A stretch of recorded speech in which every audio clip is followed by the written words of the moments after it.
Vamos a seguir analizando, porque esto ha ocurrido hace algunos instantes de empezar el programa, en torno a este nuevo gabinete que ya lidera, en este caso, el señor Aníbal Torres. Vamos a saludar a Alonso Cárdenas. Alonso Cárdenas, politólogo, me va a acompañar en el programa de esta noche. Alonso, muy buenas noches, bienvenido. Muy buenas noches y muchísimas gracias por la invitación. Muchísimas gracias por estar esta noche con nosotros y hacer el primer análisis, la primera reacción en torno a este gabinete de Aníbal Torres.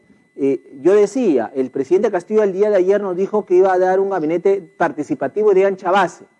A la luz ya de lo que nos acaba de presentar el mandatario, ¿qué opinión tienes? Bueno, yo creo que podemos verlo desde dos perspectivas, ¿no? La primera es que el señor Aníbal Torres, el nuevo presidente del Consejo de Ministros, es mucho más que el saliente PCM Valer, ¿no? Desde el punto de vista académico, profesional y también la hoja de vida. El señor Aníbal Torres tiene mucho más pergaminos para ser presidente del Consejo de Ministros que el señor Valer. Por un primer punto, ¿no? El segundo punto es que el equipo que acompaña al señor nuevo presidente del Consejo de Ministros, Aníbal Torres, creo yo que pudo haber sido mucho mejor, ¿no? Porque, como usted muy bien ha señalado, se repiten muchísimos ministerios, muchísimas carteras, ¿no? Yo destaco tres que son sumamente cuestionadas.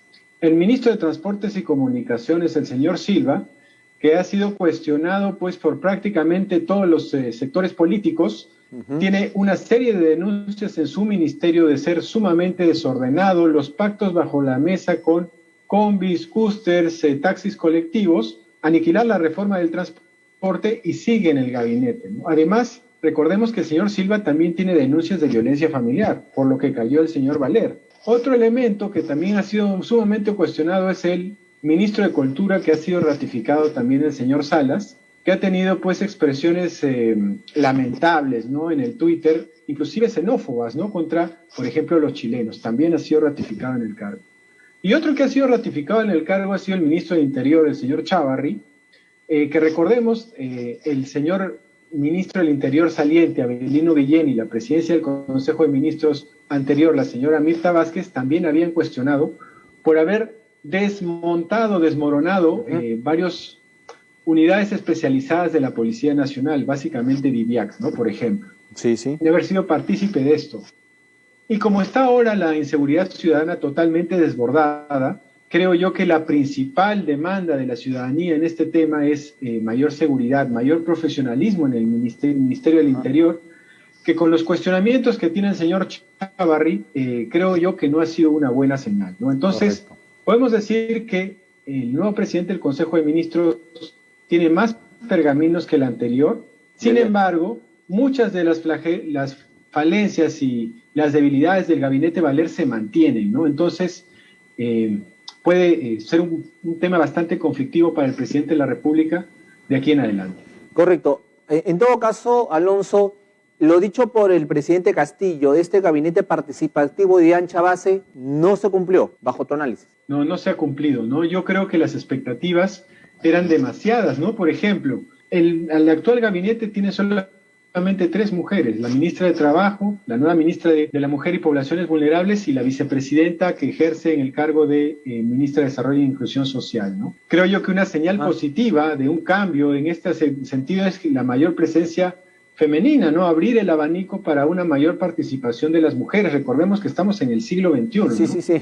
Y que haya tan pocas mujeres en un gabinete de un país democrático en el siglo XXI, dice bastante de cuál es la visión, de cuál es el concepto que tiene el gobierno en relación con la paridad de género en las decisiones políticas, ¿no? Yo creo que está en el debe, ¿no? Está en el debe nuevo gabinete, por ejemplo, en ese aspecto.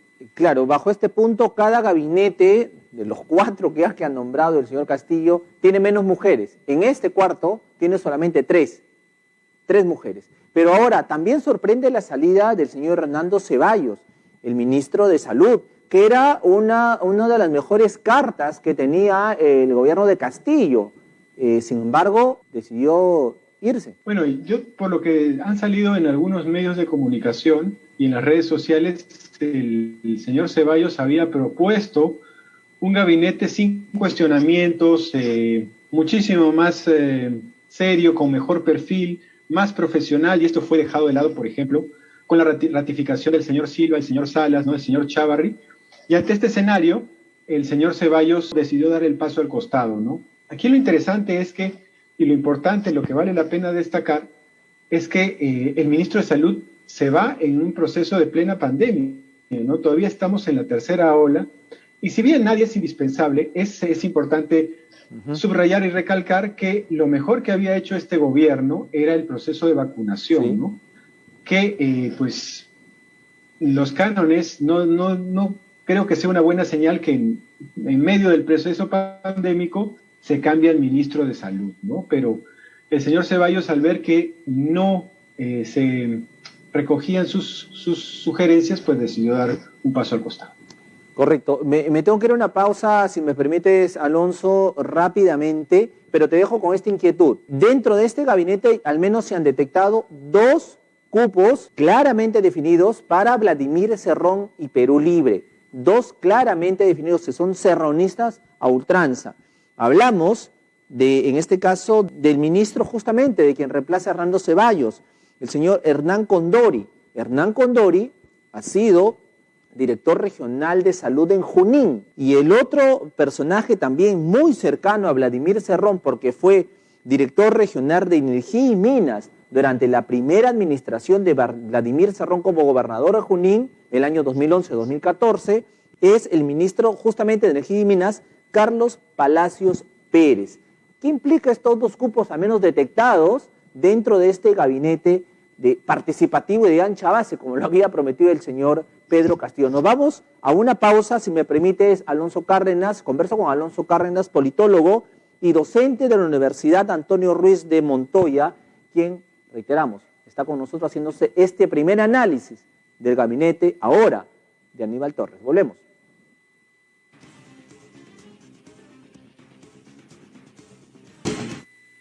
Decíamos de que cada gabinete del señor Castillo tiene menos mujeres. En este cuarto gabinete solamente tenía 3. Tiene a Dina Boluarte, que ocupa el Ministerio de Desarrollo e Inclusión Social.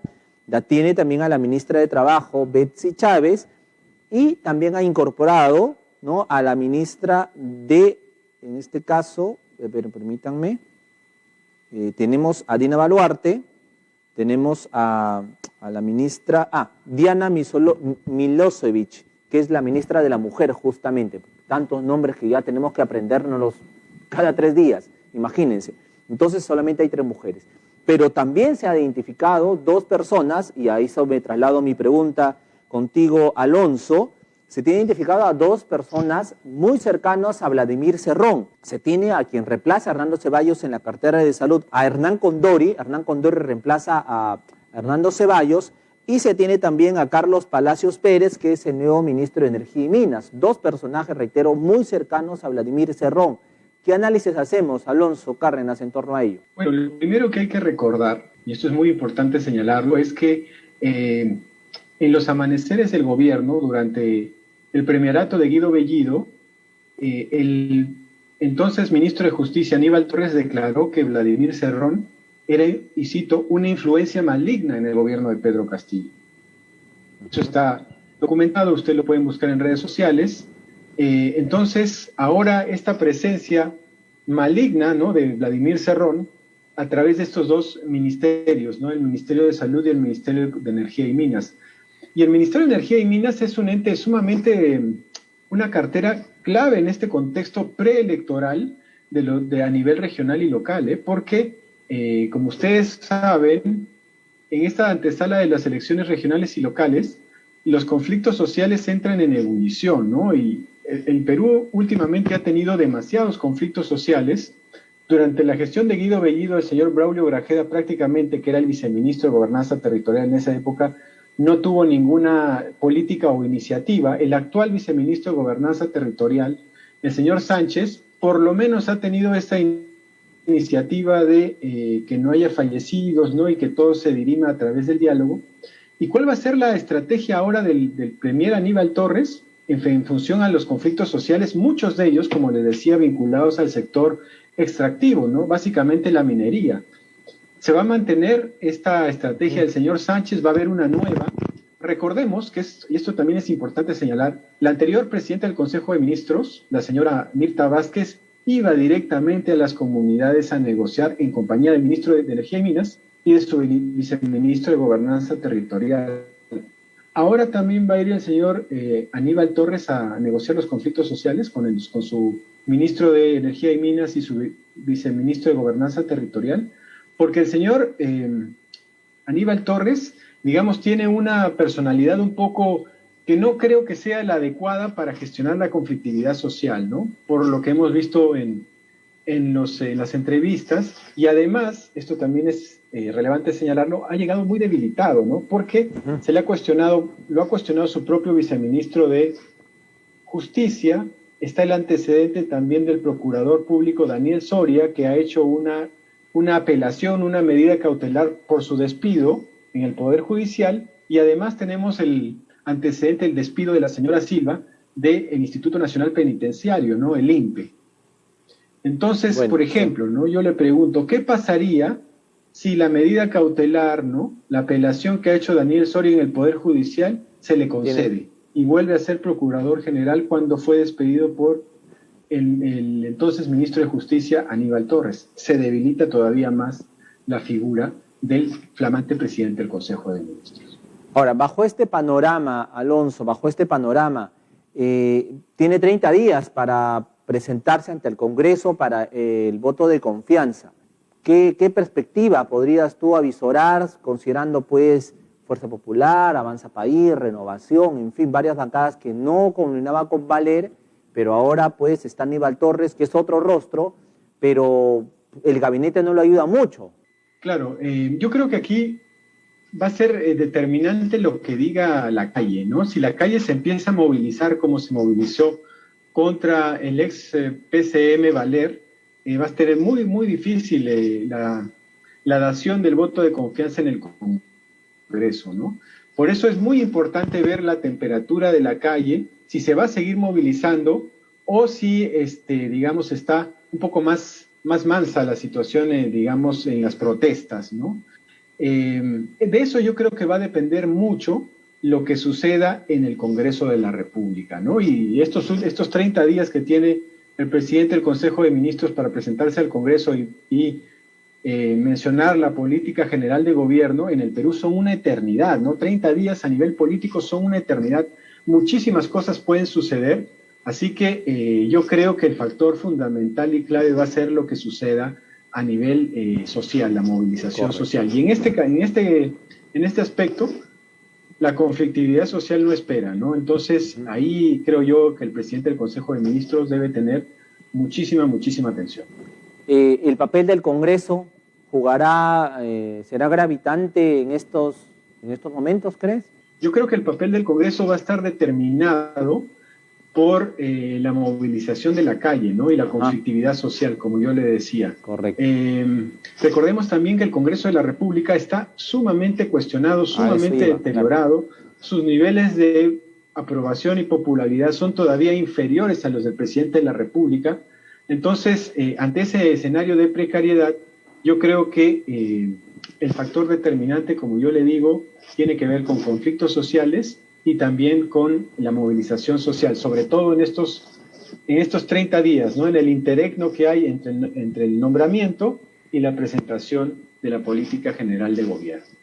Aníbal Torres, que duda cabe, también tú lo has destacado, es un excelente jurista, abogado, pero se requiere una bisagra política, siendo ya titular de la PCM, para lograr esos consensos, esos diálogos, esos acercamientos.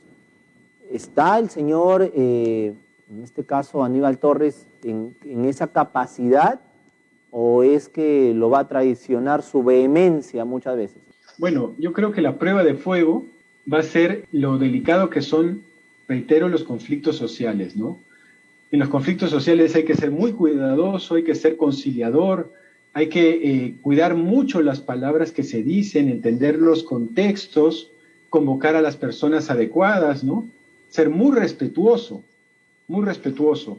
Y yo creo que ahí esa vehemencia que usted habla puede jugarla en contra, ¿no? Entonces, Es clave cuál va a ser su estrategia en materia de conflictividad social y también va a ser clave cómo se va a manejar el tema de la movilización social y la lucha contra la inseguridad ciudadana. Ahí creo yo que no le ayuda su ministro del Interior, el señor Chávarri, ¿no? Por todos los cuestionamientos que se han hecho públicos en días pasados. Correcto. Alonso Cárdenas, te agradezco muchísimo por estar esta noche con nosotros y hacer este primer análisis de lo que es el cuarto gabinete del señor Pedro Castillo en 7 meses, empezando los 7 meses de gestión.